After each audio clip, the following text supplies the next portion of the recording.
सावधान दलाल एणिकी तहसील कार्यालय रे लागिबो दलाल को फोटो सब रजिस्टर ऑफिस रे लागिबो मिडल मैन तथा दलाल कर फोटो स्मार्ट सर्वेलेंस सिस्टम बा सीसीटीवी कैमेरा जरिया रे चिन्हट करा जाय मिडल मैन को फोटो लगाजिबो। आज समस्त डीएसआर ऑफिस रे लागितिबा स्मार्ट सर्वेलेंस सिस्टम रो समीक्षा करिसेंती राजस्व मंत्री सुरेश पुजारी। बैठक रे मंत्री कहचंती स्मार्ट सर्वेलेंस सिस्टम रो धरा पड़ुतबा मिडल मैन को ऊपरे कोन दंड विधान कराजिबो एवं अधिकारी को कोन कार्यानुष्ठान नियाजिबो सेने सरकार एसओपी आनिबे। एसओपी प्रस्तुत करबा पई एक कमिटी गठन करा जायछि। बैठक रे मंत्री आहुरी मध्य कहचंती जे समस्त राजस्व एवं तहसील ऑफिस रे स्मार्ट सर्वेलेंस सिस्टम लागिबो। फुल विजिट बेले भी अधिकारी को ट्रैकिंग कराजिबो। मंत्री कहचंती स्मार्ट सर्वेलेंस सिस्टम रे अनेक व्यक्ति बारंबार आसुथबा नजर को आछंती सेमानकु बारण भी करा जाउछि। आगकु समस्त डीएसआर ऑफिस रे सेमानको फोटो लगाजिबो। जिला सब रजिस्टर मानकु मजिस्ट्रेट क्षमता दियाजिबो। डीएसआर को क्षमता मिलिले सरकारी ऑफिस रे काम शीघ्र त्वरान्वित हेबो बोली कहचंती मंत्री सुरेश पुजारी। जो माने ऑफिस रे आसुचंती से माने ताकर कार्य कला समय आमे किमिति एठु थैकि तदारक करि पारिबु। तहसीलदार एवं एडिशनल तहसीलदार माने जो माने क्वासी जुडिशियल प्रोसीडिंग रो काम करूचंती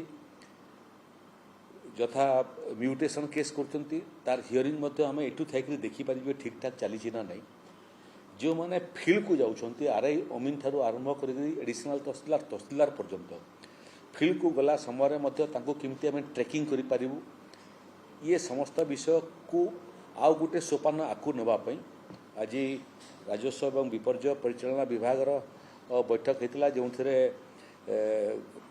विभाग एडिशनल चीफ सेक्रेटरी उपस्थित थे, आईजीआर उपस्थित थे, ओकाकर अधिकारी माने उपस्थित थे, जो एजेंसी एटा इंस्टॉलेशन करछि से उपस्थित थे एवं राजस्व विभाग पदस्थ अधिकारी माने उपस्थित थे।